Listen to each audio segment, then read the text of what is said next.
why are we here tonight? In preparation for the role of expanding the Edmonton Arts Council into the professional development lives of artists, I spoke one-on-one last year with more than 50 artists. And the number one fear that they expressed over and over again is taxes, really. But setting a price for their work was right up there as number two. So in this time when so many artists have more time and less work than they might usually, we're endeavoring to assist by providing a series of free professional development workshops. We hope that you're finding them useful, and if you have any ideas for topics to cover in 2021, feel free to either email me or send me a message in the chat function. My hope is that by the spring of 21, we'll have a better sense of what kind of supports artists want and need, and we'll be ready to launch some kind of more systemic support system in the fall of 2021. But to return to today, we are very pleased to have with us two seasoned professionals in the arts community to share their experiences. Bill Samoil graduated from MacEwan's, SAIT's radio and television program, and then went on to become a management accountant. He's been assisting artists with the business aspects of their craft for more than 25 years now. Bill also maintains a small bookkeeping business that deals exclusively with artists and arts organizations. Bob Rasko is a graduate of MacEwan's Theatre Arts and Music program and has worked in the entertainment industry for over 20 years, performing with various theatre and music groups in everywhere from school gyms to Olympic events. Bob's experience offstage includes security and bar managing for festivals, as well as communications and event programming with the Winterlight Festival. Bob has been with the Edmonton Arts Council as programmer of our daily events on Churchill Square since 2011, and has recently expanded his role to community programming specialist, creating events such as Swing and Skate, Cypher Wild, and Festival in a Box. And if you didn't catch one of his amazing neighborhood parades over the course of this past summer, you missed something truly special. Bob continues to work as an arts professional in theater, music, and storytelling, often seen at the Street Performers Festival and Fringe Festivals. So we're going to start out hearing from Bill to talking about the financial aspects of setting price. So I will turn it over to you, Bill. Thank you so much. Microphone on, mic check, we're all good? Okay, so bring up my notes again. That I am, more on my bio, I am also a failed artist, so I understand where much of this comes from. And the big reason that I went back to school to become an accountant was to work with artists who were running into trouble. I would see great artists and they would run into trouble most often with the tax man, but definitely with their business plan. And at whatever age they happened to be, these great artists were having to go to work at McDonald's or wherever to pay off huge bills. And it was, a lot of it had to do with not understanding the business aspects of the arts business.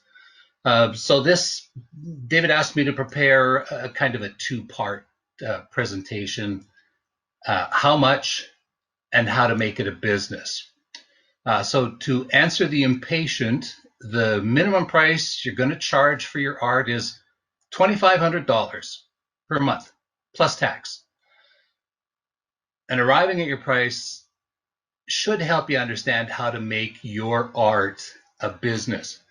$2,500 really only just represents minimum wage for the month. There are other costs. That's why music albums are $25, pet rocks are $15, or $22 if they have a USB port, and dancers and other physical performers are $150 an hour. There are real costs that go into becoming any of those things. And most artists sabotage themselves from the start by misunderstanding what the costs actually are. A CD costs $250 to manufacture. So every band and the non-specific gender groupies all get CDs. And of course, the modern day equivalent is the download card that you get a little number on, and you can go to iTunes or wherever. But the prices per unit are essentially the same. The bands will sell a few, they give away a few, and then they go back to their regular jobs at McDonald's. What they needed was a bit of a plan, and to do what they needed to do was get started by accumulating some information. So this is sort of how you do it. There may be a bit of repetition here, and in the end, you're going to say, well, of course, I knew all of that, but if I had a conversation with pretty much 90% of you a week ago and said, how were you approaching your pricing, you wouldn't say any of these things. You would forget about most of them.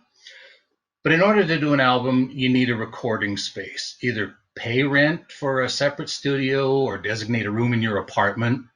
Before you say that I have the apartment, remember that designating a room as a rehearsal and recording space means that you're foregoing a couple $100 a month from potential cost sharing or revenues that if you had a roommate, it would help pay for that space, or you would be able to live in a smaller apartment. So it's actually cash out of your pocket, a couple $100 maybe, that you could have moved into a smaller place. And for those who are saying that you're still living at home with your families, somebody is paying for it. Remember that at Christmas time, when Dad gives you a box of oranges instead of the down payment on a car. Let's say, for argument, $200 a month for rent for a rehearsal space. A couple good microphones can be borrowed for nothing, but you need a computer with appropriate interface and software to actually record. No matter how you slice it, there's a monthly cost to computers and software. Even low-end gear needs to be upgraded. It needs to be maintained, new software updates. So say $100 a month. Maybe you could do it yourself, but it goes easier if you have help. But even a volunteer technician and volunteer musicians, get your friends together, have a cost and the opportunity cost that might be lost. You're banking up favors for others, which you need to repay by giving your time to their project or helping to move their sister to a new home, whatever. Even if you only value your time at minimum wage and everyone else's at minimum wage, how many hours and people are involved in just one song? With rehearsals and jams to set things the way you want them, say 3 more people, 5 or 6 sessions, 4 hours each, minimum wage, comes out to about $1,100 per. And then you multiply that by 10 tracks on an album, that's $11,000. That's just in favors. And before you say, but these are my friends and they'll do it for beer, consider that when you need to move to a new apartment or fix your car, you might be too tired to help out. And then you got to go to a real mechanic or you have to hire a movers. That's money out of your pocket. So the cost is still there. Or you need to take time off work to help with their albums. Production overhead. All businesses need to make an initial investment to get things rolling. Artists are no different. In the case of a musician, you've got music lessons, maybe an arts degree, but certainly craft-related costs, guitars, amps, pianos, combs, tissue paper. No specific cost, but it should be paid back over time. Especially music or fine arts degrees, although some people are lucky and their parents or grandparents may have paid off the $100,000 for their master's degree. A lot of musicians and artists are amortizing those costs themselves. They've got huge student loan debt, got to be paid off.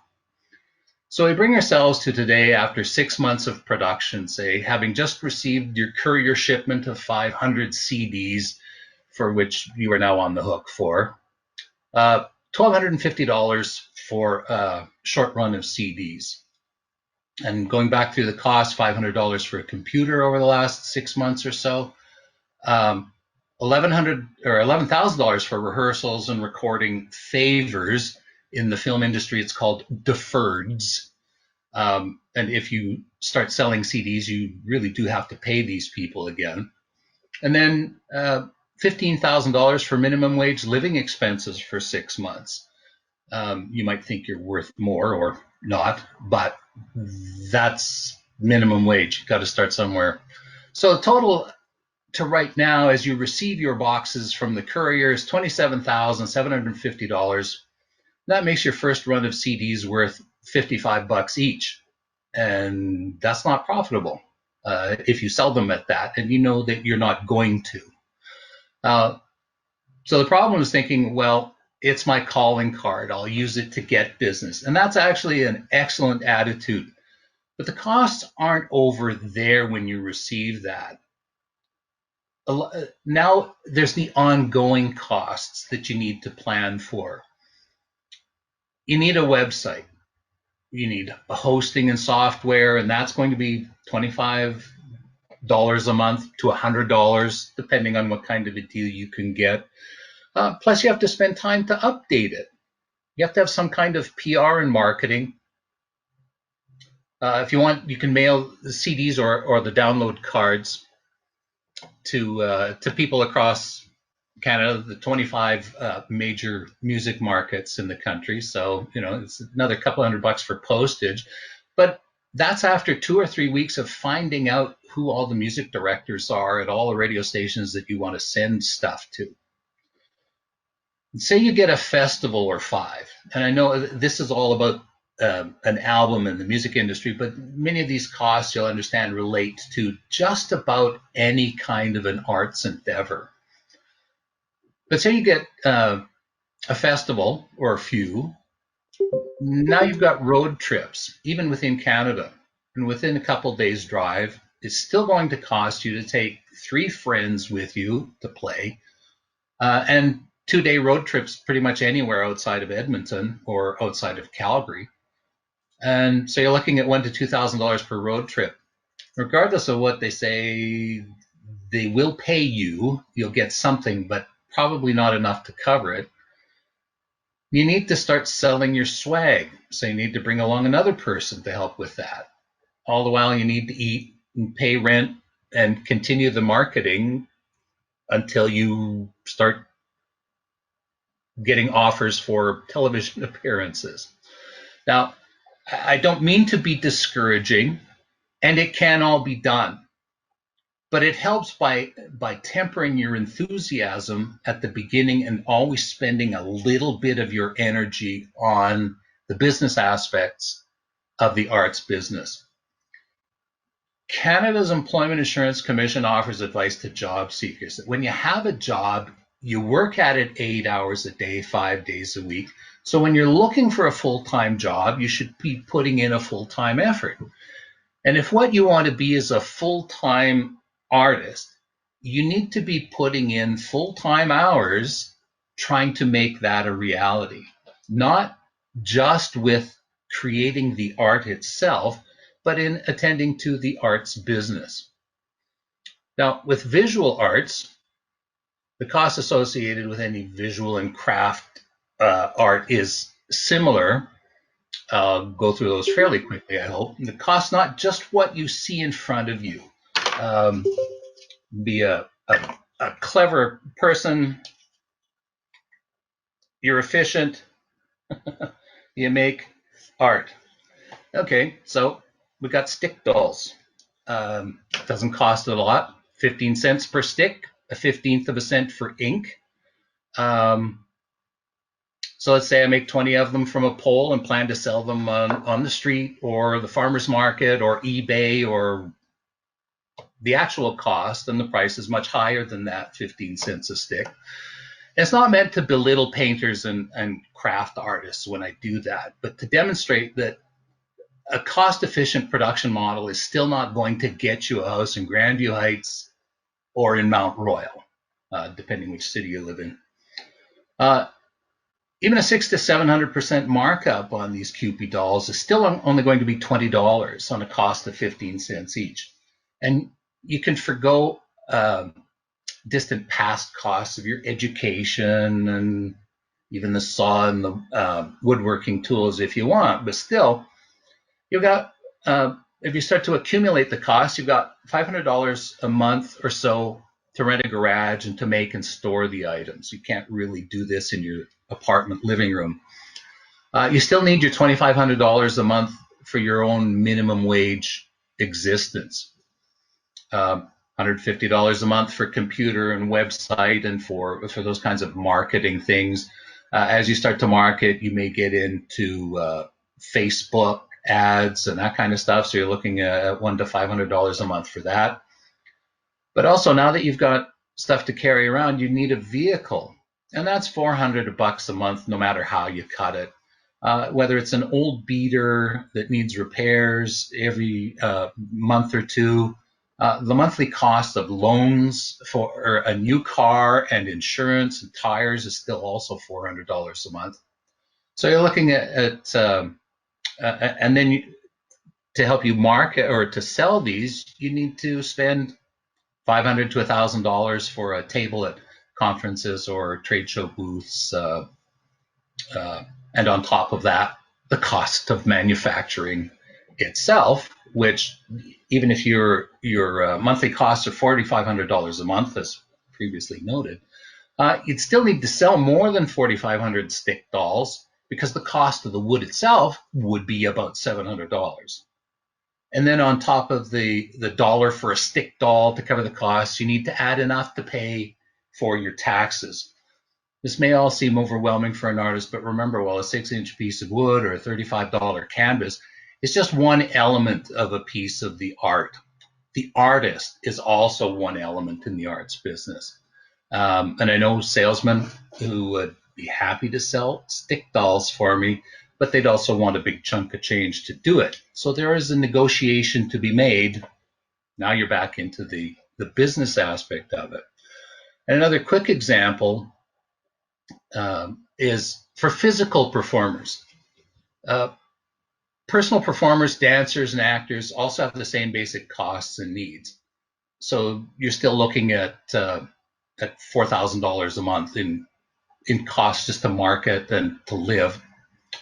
But you've also got other factors that need to be taken into account, like rehearsal space. You can't use a basement. You need to have a proper rehearsal space with a floor, and those are not cheap.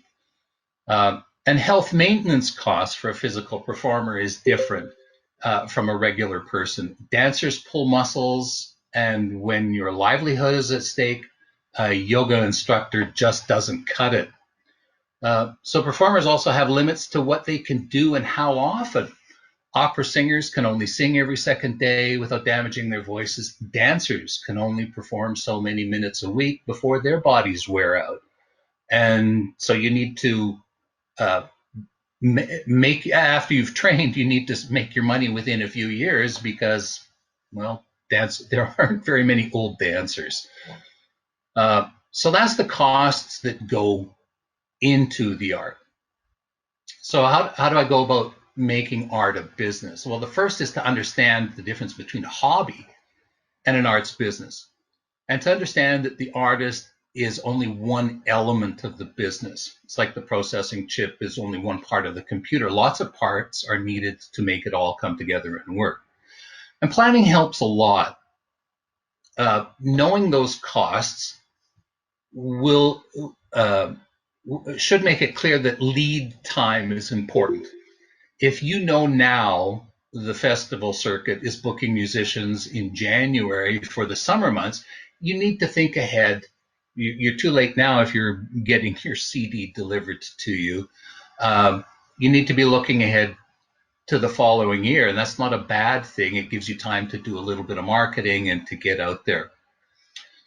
You need to do some market research, regardless of what kind of an artist you are. You have to look at the new trends in arts and the arts business. Who's buying art? Where are they buying their art? Grandparents still buy stick dolls at craft shows and in stores, where brothers and sisters who want to buy for their younger sibling, they buy stick dolls online. So you need to understand the technologies that way. With music, as fewer and fewer bars book bands, there are more small gathering private parties, which, in the in the 70s, 60s, private parties weren't that big a deal, except maybe for free. But now they're not, it seems that despite how bad the economy is, there are always enough wealthy people and that they will hire um, uh, local bands to play. Um, and it's only been a few years now that semi-famous musicians have scored decent money by writing car commercials. Uh, but regardless, musicians or not, look for anyone who might be interested in what you have to offer. Networking is still the rage in every business. Uh, who you know is extremely important. And if you don't know anybody right now, that's not a too big a hurdle to get over. Get out there and get to know people. There are some great arts organizations in this province, Harcourt House and Latitude 53 Gallery for visual artists, and great people in there. And they're all friendly and they all want to talk about their business. They might keep their secrets until they know you better, but it's through them you'll find information on how to sell your art. Excuse me a moment.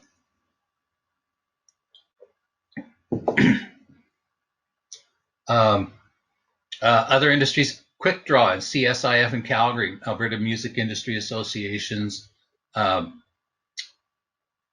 get on board with them, or even get on their board. Get to know them, and then they'll get to know you as well, and you will start to learn.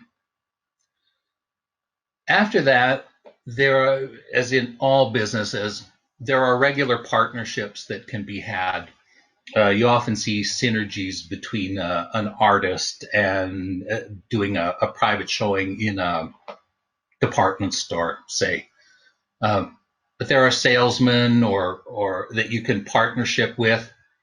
Salesmen like to sell, and that's really all they want to do. And for some salesmen, they don't care whether it's bulldozers or Cupid dolls or paintings. They like to get out there, talk to people, and find out what people want, and they try to fill that need.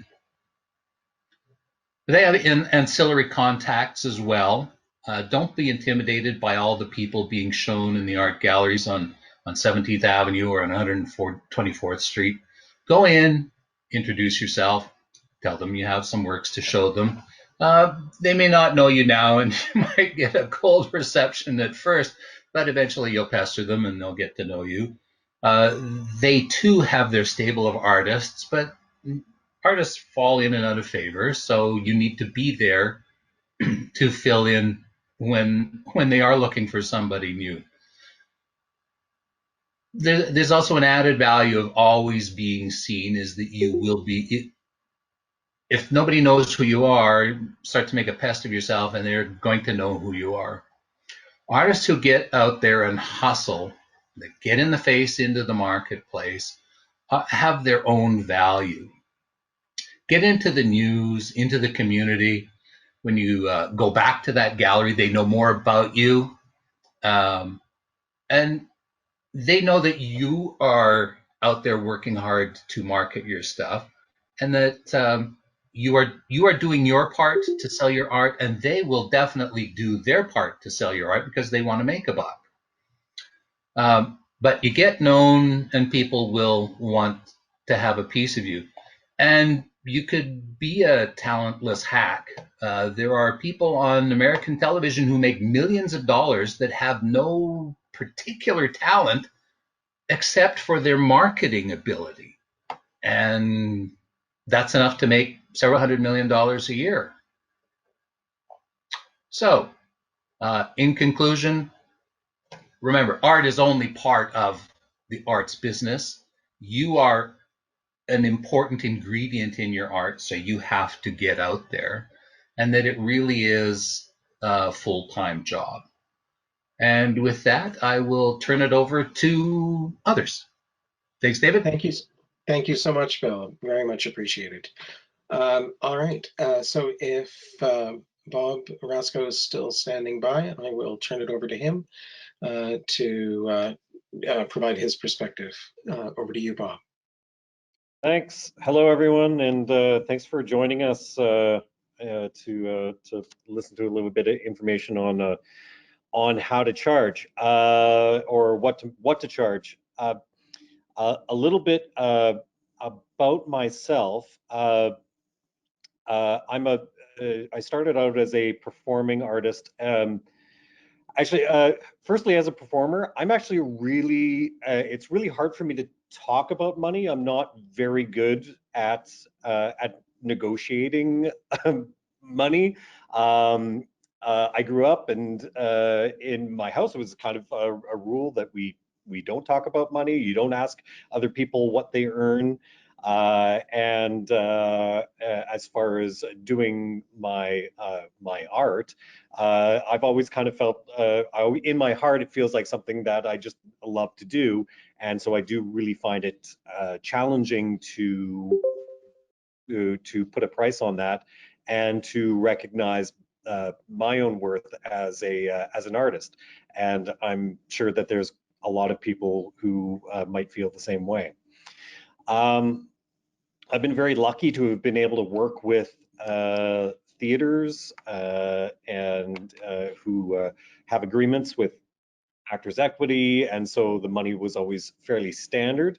And a lot of organizations that are pro-arts, so they had people in place to compensate for extra duties we might be doing, like driving while we're on tour or overtime. So there was someone in place usually there was someone in place to look out for stuff like that.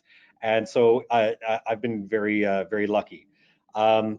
Just a little bit about my history. I started performing, doing little things when I was a teenager and shooting commercials and dancing with the VNOC Folk Dance Ensemble. At that point, I was just really happy to get money for anything that I was doing. Like David had said earlier, I studied at Grant MacEwan for theater arts. And once I graduated that, I worked with some independent theater companies, and I was just really happy to get paid weekly, which was really exciting, weekly sometimes. Then went back to Grant MacEwan for music, and once I graduated that, went back to working with theaters, theaters like Concrete Theater, the Mayfield Dinner Theater, and then also doing independent productions a lot with the Fringe. And at that point, it was nice to have theater agreements and then collective agreements with buddies of mine, where we just kind of split the door. And after that, I joined a band called the B. Arthurs, and we were a ukulele rock and roll cover band. And that's where I got introduced to working with corporates, working privates, doing nonprofit organizations and charities, and then I started doing my own performances as drums and stories with Mr. Bob. And at that point, it was trying to work with festivals and trying to also work with schools. At that point, I started taking on event programming with the Winterlight Festival. I was lucky to have Pamela Anthony from Winterlight to work with me and basically feed me lines to say until I was comfortable with talking on my own terms about how to talk with performers and how to negotiate with them. And then I started working with the Edmonton Arts Council, programming Churchill Square, and then began hiring Zumba instructors and DJs for Cypher Wild, live bands and street performers for Live at Lunch, bands and dance instructors for Swing and Skate, and I've just kind of recently started negotiating with big art projects like Happy Wall. So I have a little bit of experience as a performer and as a programmer, so part of me is going to hopefully talk about how to negotiate for money for yourself, and the other part of me is going to try and convince you to just do it for the exposure. So there's no magic number that's out there, and every single gig that we come across is completely different. And I had a look, just for curiosity, trying to imagine what it was like for someone who's brand new into getting into this business, what they would ask or what they would look for. So I looked on the internet really quickly, and so I looked at Indeed, the job site Indeed, and on that it said that actors make $19.56 per hour. Starting wage for a musician is $15 per hour. Poets, according to ZipRecruiter, make $24.92 an hour, and visual artists $18.43, according to Niovu.ca. Niovu. So apparently, being a poet is what pays off. Who knew? There might be some poets out there that disagree. Like I said, every gig is different, and no matter what discipline you're in, whether you're in the performing arts side, where I'm a little bit more comfortable, whether you're in the visual arts side or something like that, there's always kind of levels and different gigs and different jobs. So it's really, really hard to nail down a cost or a price. Working a corporate is going to be a little bit different than doing a school show or doing a birthday party. So when you're doing this, sometimes you're going to walk away feeling like you should have asked for more. Sometimes you're going to walk away feeling like you've committed a crime and that you're getting away with a little bit extra. And we just have to kind of be confident that in the long run, it'll all kind of work. Sometimes you're going to throw out a number, and people will say yes really quickly, and you'll feel like you've left money on the table. In instances like that, you just kind of treat that as a bit of a tuition in learning how to negotiate, and don't worry about it. Next time you might have the opportunity to ask for more, and other times you might ask for a quote and you'll never hear back from people. That's just part of the business. And sometimes your whole business will shut down and you'll have to reinvent how you generate money by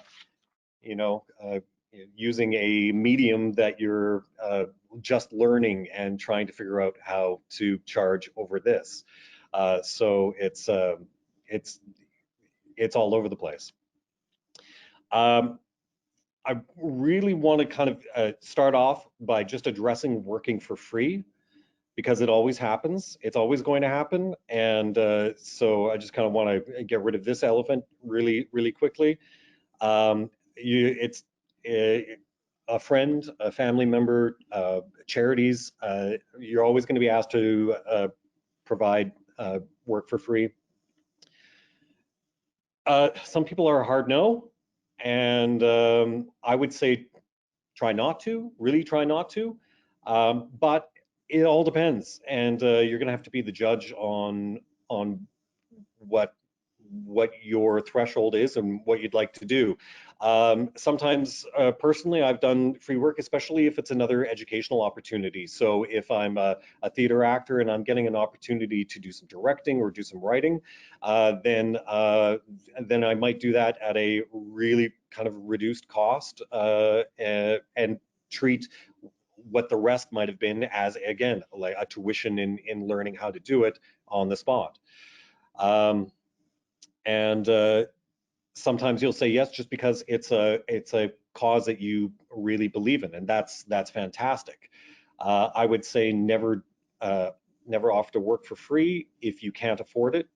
Just saying no, I'm not able to do that right now, and perhaps I can be available to do it at some other time. But I would say whenever you're working or asked to work for less than you feel comfortable with or for free, always feel like you're being compensated somehow. You'll probably always feel valued after doing some kind of gig because it's your passion and it's what you enjoy doing. So usually you're always going to walk away feeling good, but you should also walk away feeling like there's some kind of investment into you, whether it's money or whether it's someone else's time or attention or advertising. And I'll get into that a little bit later. And really quickly, an awful lot of times we come up with the exposure line, where someone will offer us a job and say, well, the exposure is going to be great, and you'll receive you'll receive offers just from doing this gig. I don't like that line at all, and I think you should be very wary if you ever do a job and hear something like that. It was really interesting starting to work with the Edmonton Arts Council on Churchill Square, because I worked very closely with the City of Edmonton. And in the beginning, one of the people at the City of Edmonton that I was working with was giving me tips on how to stretch the budget. And one of their tips was to reach out to young performers who will just play for the experience and the great exposure that Churchill Square will give them. So I had the really nice opportunity to be able to explain that in this city we have some fantastic professional performers, and that the EAC's job is to feature the best that the city has to offer, to pay them a professional fee. I've had a lot of success in kind of moving that needle, I think, in that office, up until New Year's came along, and this same programmer came up to me and she said, I had the greatest stroke of luck. A band called me up and volunteered to play New Year's Eve for free, and so they're the opening band. And it's just such a blow to the entire industry when a band when a performer undercuts everyone else to do that. So as hard as you can, be wary of those opportunities. So when exposure might work is when you're doing a showcase like Alberta Showcase or Saskatchewan Showcase, where you're doing it strictly for industry professionals, where you're likely to book at least 3 gigs. If you're not sure what a showcase is, there are oh, I wish I had the name of it here. But there are events, and there are organizations that will showcase to industry professionals, theaters that are province-wide, and they'll take a look at your performance and decide if they want to bring you in. Those kind of things, absolutely. Those are great because you're going to likely walk away with a few gigs. When some of my favorite gigs working with the B. Arthurs were with Edmonton Tourism and Alberta Tourism, and those gigs were fantastic exposure because they were to large producers and tourism specialists. And with those, I could see an opportunity for Edmonton Tourism to say, listen guys, you're going to be in front of all of these great tourism specialists. It's great exposure. But somewhere along the lines, someone in that department made sure that the entertainment was paid a professional fee. And it's amazing the respect that we felt because of that. We felt like we were on par with these tourism professionals that included hotel managers and people who are organizing large professional events. We would very rarely turn down a gig with them because of that.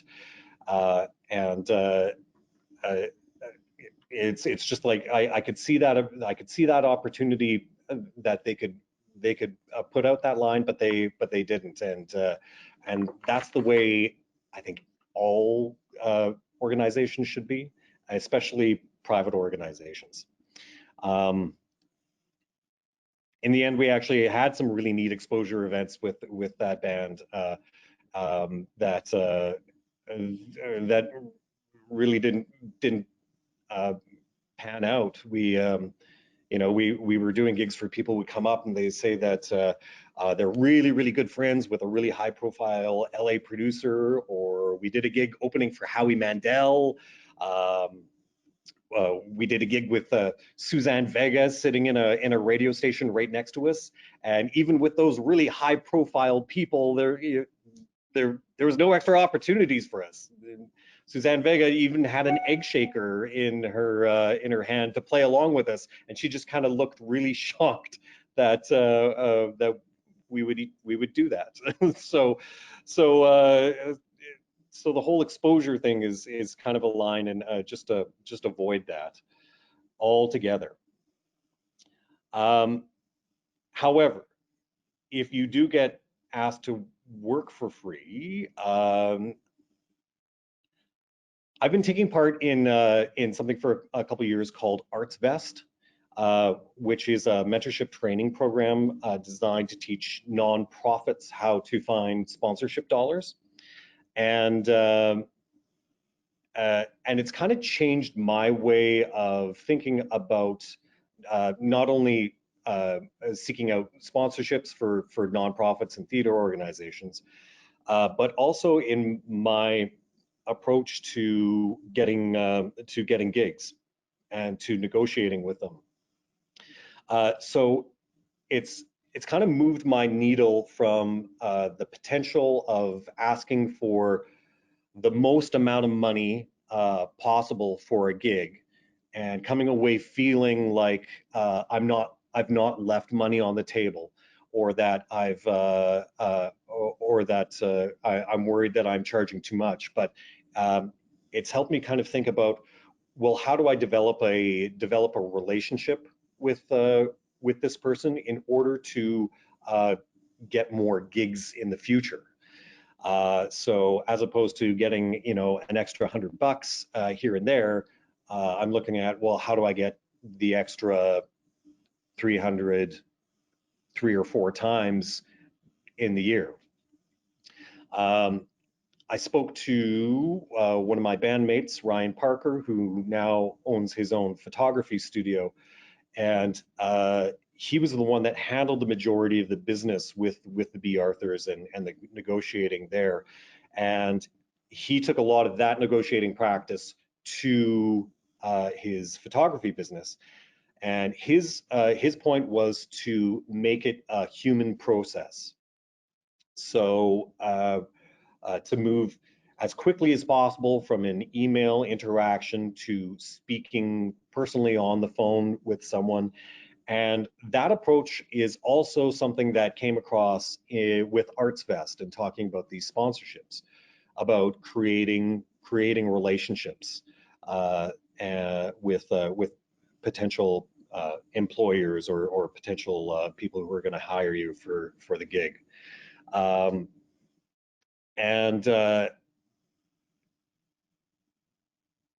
When you're creating when you're doing this for getting back to working for free, or being asked to work for not a lot of money,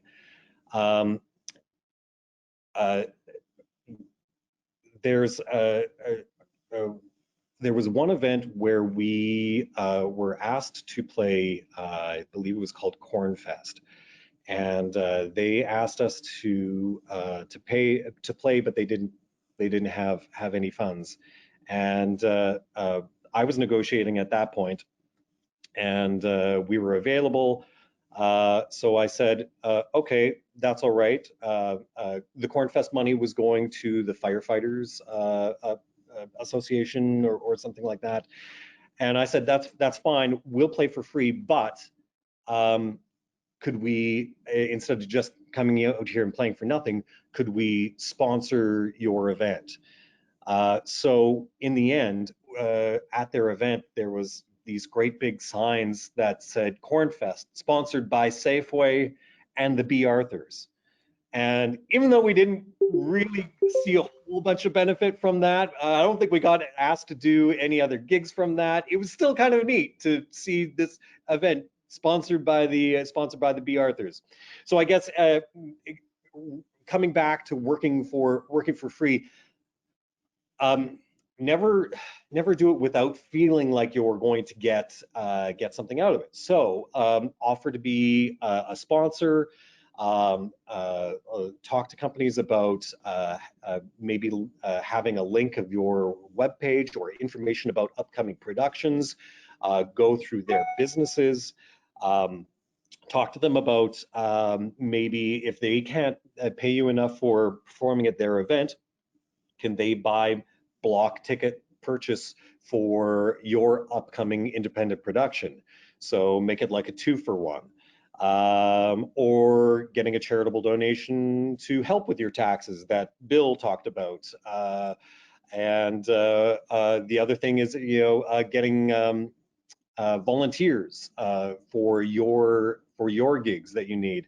If they want you to volunteer for your gig or for their gig, then you're gonna need to take names and have guarantees that they can help you out for your gigs, for volunteering as the merch person or at the door or things like that. So limit your freebies, just like a corporation that you call and say, listen, could you sponsor my event? And quite often they'll say, sorry, we've reached our capacity. If you have a limit to what you can do, treat it like a business and just say, listen, I can't help you out at this particular time, but in the future, I'd love to do it. Communication, not negotiation. So this is kind of getting back to that developing a relationship, getting them on the phone and asking the price. You're going to want to have an awful lot of questions that you can have answered. Some of that will you'll develop as you go throughout, or a lot of you I know already know exactly what to ask, so that you don't get yourself into a position in which the money that you're getting paid is going to equipment or to parking or to things like that. So so make sure that when you have them on the phone and you are negotiating, that you have all of those questions in line to talk about. I'll touch on those in a second. But I'd also just like to right now talk about when you're trying to figure out how to set your price. It feels like there's kind of two ways of going about it. In my experience, I've worked with people who have a set price and say, we're $500 for the hour, and if it's an extra hour, it's this much. As a programmer, I really like that. I like to be able to go, all right, you're $500. If I don't have that budget, I don't mind saying, listen, I don't have that right now for this particular event, and I'll come back. I'll say, will you do it for this amount? And it's up to you. When you send an invoice, if you've been asked to work at a reduced rate, always list your price that you asked for, and then make it obvious in the invoice that there was a reduction. This summer, for the parades that David had referred to, we were paying all of our performers one price. And for some of our performers, it was a bit of a bump up from what they might usually get. And for other performers, it was a bump down.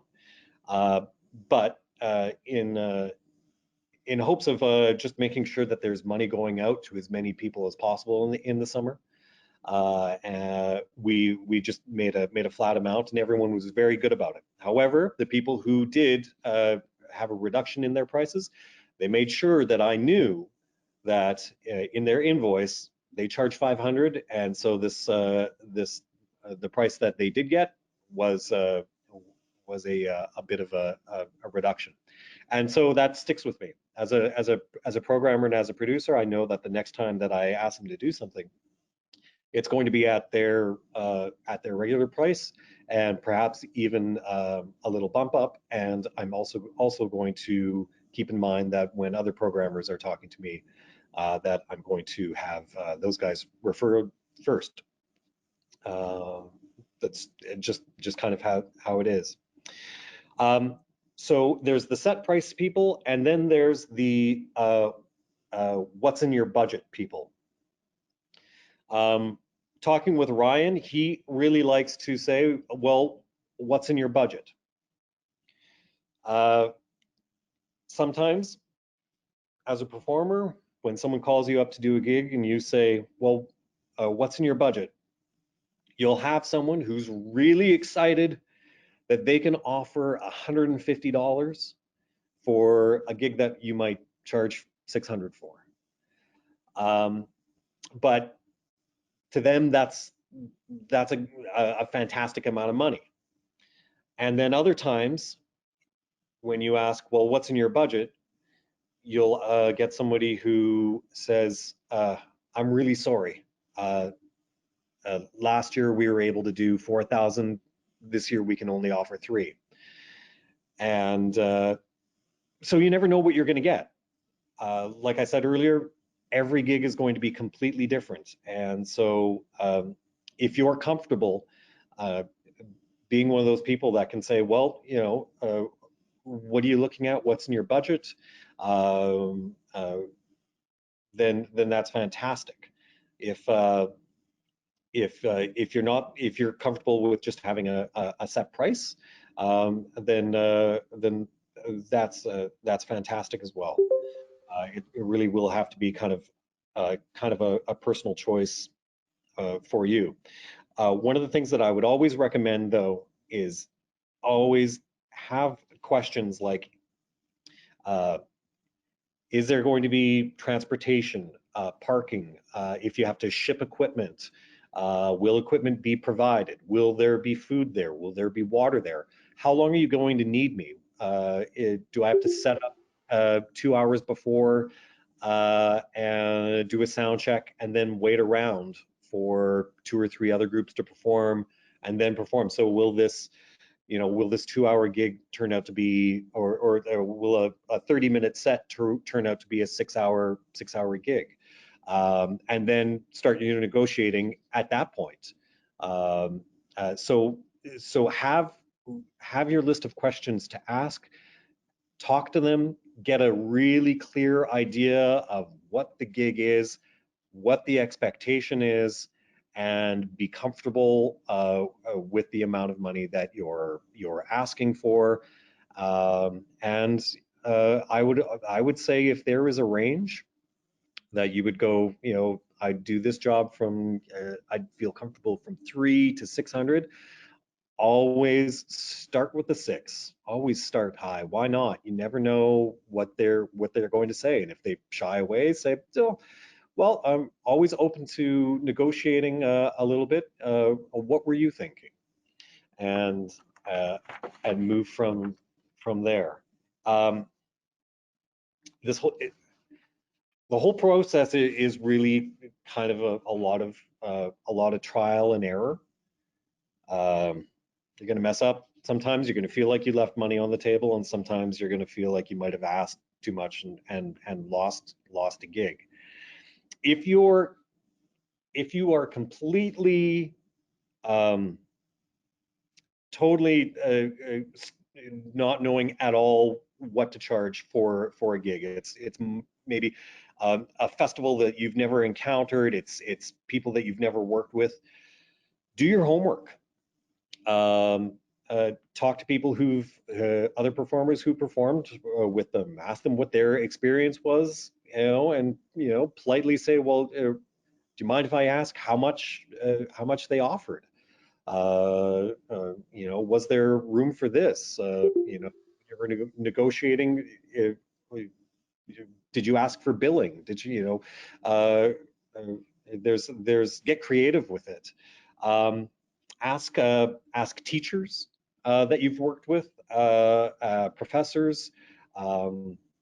For when I was learning how to do school shows, I actually asked the teachers at my children's school and said, when you guys have performers coming to the school, how much is it that they usually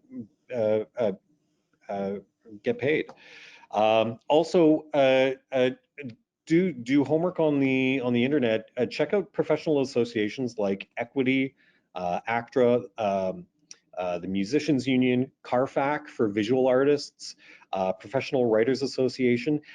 If you go through, they have an awful lot of information, and you don't necessarily have to be a member of those organizations to find that information. It might not be the specific numbers that you're looking at, but it'll give you a ballpark at least to start off with. The other option is booking agents. Even if you're not looking at booking, having an agent, call them up and say, listen, I'm shopping around. This is what I've got. How much do you think you would sell me for? And then how much are you going to ask? Let them tell you what they think. They're the professionals. They're the ones that deal with that stuff. It's not a commitment to work with them, and go from there. I think that kind of wraps up everything I was talking about. It's a little rambly. If there are any questions, I would be so happy to answer any direct question. I'm sure Bill would too, but I'll let you kind of do that, David. Thank you so much, Bob, and thank you, Bill. I'm going to start with a couple of questions that have come in through the chat function, and because I know that both Bill and Bob are extremely diverse in their interests and experience, but may not have a huge amount of experience in visual art. I will also invite other folks from the community to chime in with their own experiences. So we have a question from Melissa. Can you please discuss how a visual artist might adapt pricing from a commission compared to pricing a piece that's created independently? Certainly, my experience is that with commissions, you're looking at a significantly higher base, but I don't have the expertise to suggest any kind of percentages on that. One of the things that's always fascinated about me about visual art in particular, but the arts in general, is the degree to which pricing can become a part of the way you package yourself as an artist. That by setting a higher price or by setting a lower price, you are actually saying something about how people should perceive your work. Whether that's an intentional choice on many artists' parts or accidental. But I wanted to throw it open in case for anyone who might want to comment on that. So the question was pricing for a commission in comparison to a piece created independently. I would offer this, that commissions are usually higher because you're already an established artist and somebody wants your work. As with most artists, there are different scales, and I know this may not help, but where do you fit in the strata of similar artists, and how popular are you? The more popular you are, the more you will be able to charge. but the major professional commissioned artists that I know, usually their commissions were handled through the galleries that they worked for. But I don't know any who got millions of dollars, just several thousands of dollars. I don't know if that answers or helps. Thank you, Bill. Again, if we've got others from within the community here who might have their own experiences to share, that'd be terrific.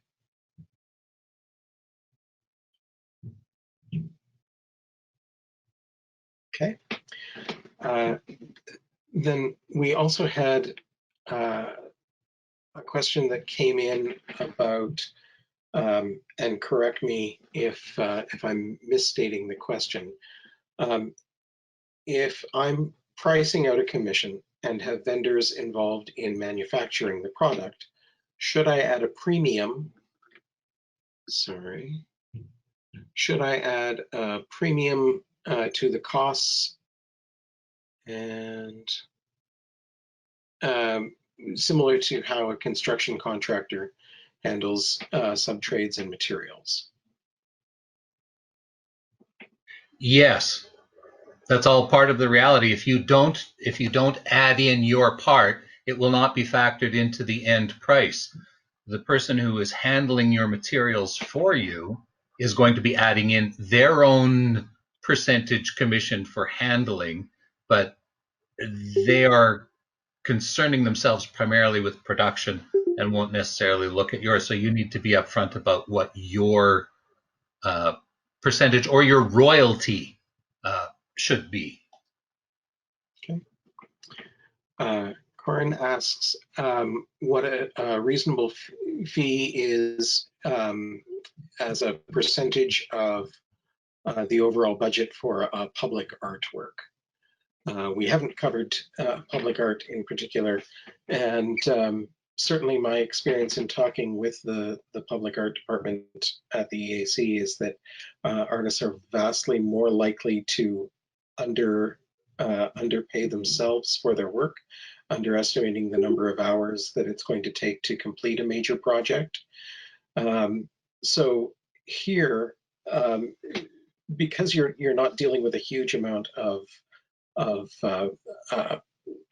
flex in negotiating with the purchaser, you've really got to get a very clear handle on what your expenses are going to be, trying to understand what how much time it's going to take to complete the work, what the costs of your subtrades are going to be, not underestimating the amount of money that you're going to spend on the exploration and the iterative process of creating the work. If the vast majority of artists will look at the absolute minimum that they think that they can get away with charging in order to in some way try to increase the likelihood of them winning the competition or getting the gig. I cannot strongly enough encourage you to think the other way and think about what is the amount of money that is going to allow me to do this work well and happily, and use that as the basis for your numbers. Corin, I don't know if that helps at all, but I'm going to move on to another question. And Bob, jump in if you've got anything that you'd like to add to that. When an EAC jury evaluates a project budget, are there any criteria to determine if the budget aligns with industry standards and minimum wage? Because sometimes they don't. Certainly to the extent that a project budget provides enough detail to assess whether something meets those kinds of standards, assessors will look at that. The sad reality is that a lot of budgets are not structured in such a way to allow for that kind of detail. And so it's hard for assessors to apply those kinds of criteria across the board. I certainly know that proposals that don't pay subcontractors and affiliated artists what is considered an industry standard and are visibly doing that are considered less strongly.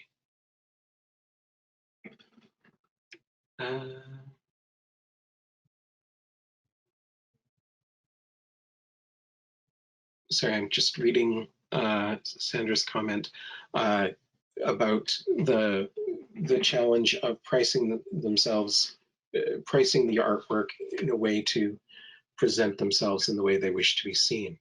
Um,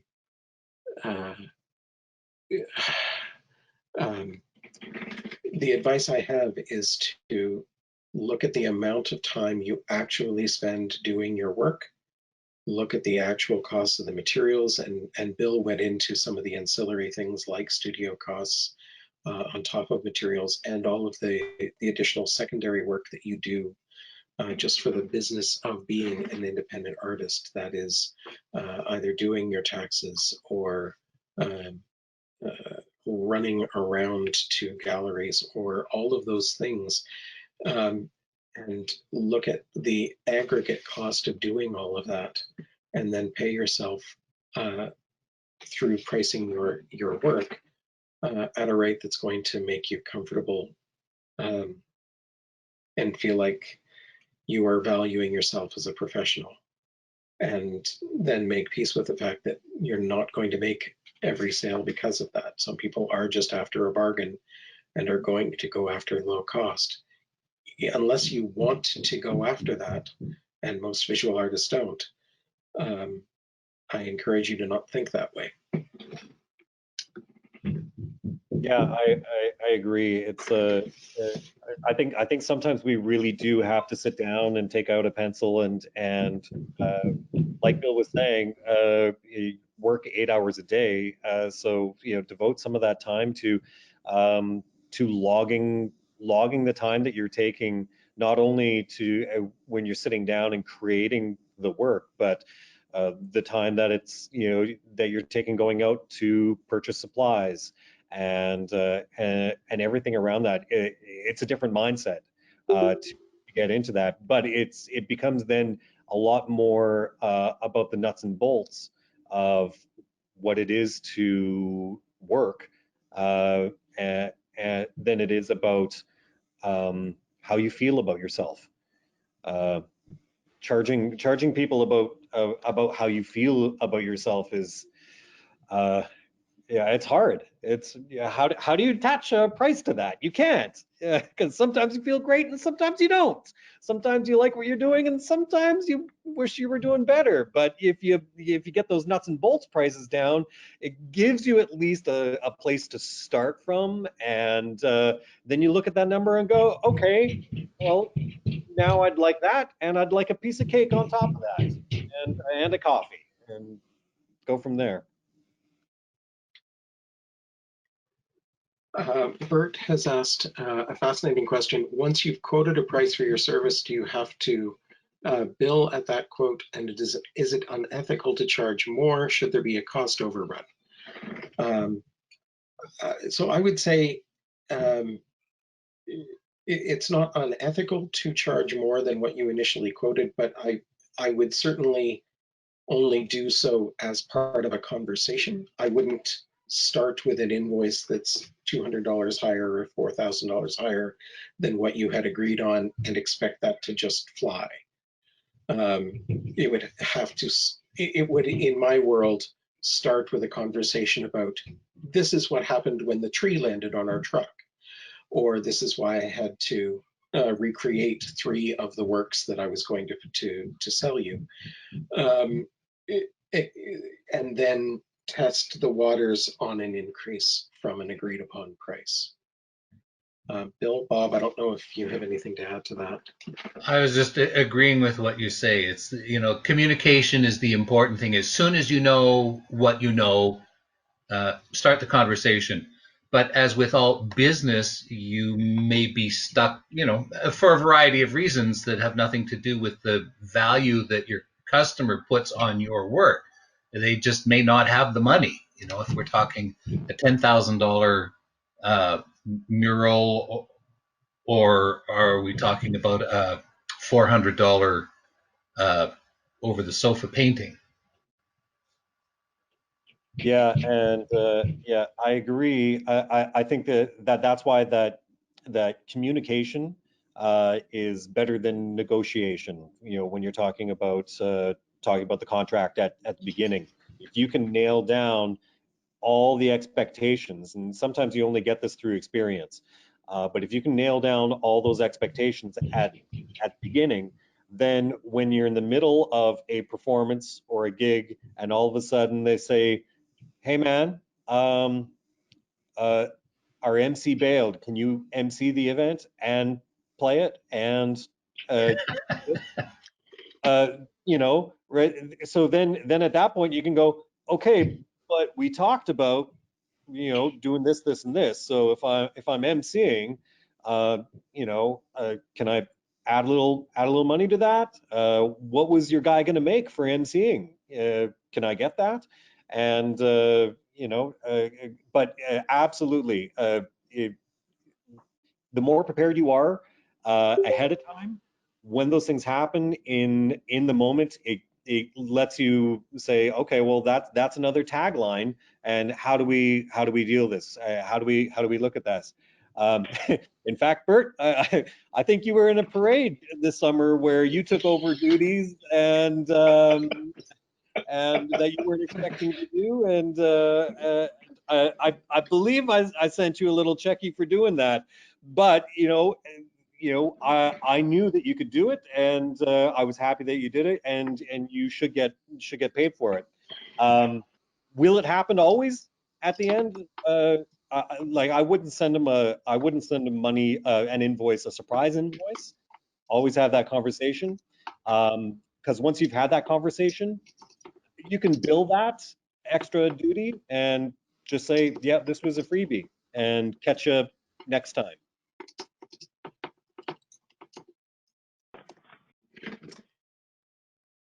Okay. We are coming up on the 75-minute mark. Are there other questions, concerns?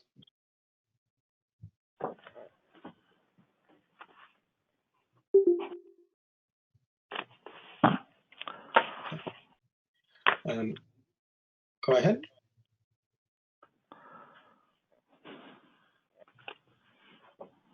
Okay. What I'm going to ask then, we've been doing this at the end of some of our sessions, and it's frankly my favorite part. We are so often apart in our community these days. Oh, please go ahead. Oh, sorry. Yeah. Just to follow up with my question, I find typing is taking too long, and you guys move faster than I can follow up. Can I be heard? Yes. Okay. So then, what I'm to understand then is what you're saying is, so long as it's within the scope of work, and you discuss anything that goes outside of that scope of work will be extra fees, then it's okay. Okay. Certainly, if there is something unforeseen by both parties, then it doesn't automatically fall on you to cover that unforeseen thing. I don't know if Yes. that's Yeah. okay. No, that makes sense. That makes sense to me. Thank you. I understand that. Yeah. Cool. All right. So what I'm going to ask is if we can take a moment now and have everyone that feels comfortable in doing so to turn on your cameras, turn on your mics. Our audio is going to go to hell, but it's a chance to say hello to each other and to recognize that we are here as a community. If you have chosen who's talking up in the top, I'm going to ask you to switch that to view everyone. And to the extent that folks are still here and able to participate, we would love to see you again. Thank you all so much. Have a wonderful holiday. Have a safe and healthy holiday. We're going to have a ton more of these workshops on a variety of topics coming up in the new year. So stay tuned for that. Again, thank you so much. All right, a big wonderful wave. Thank you so much. Thank you again to Bill and Bob. Hi, And Hitomi. and have a wonderful Christmas. Thank you. Thanks. Fabulous. Thank you. Merry Oh, Christmas. thank you. Yeah. Thank you. Merry Christmas, everyone. Thank you. That was awesome. Merry Christmas.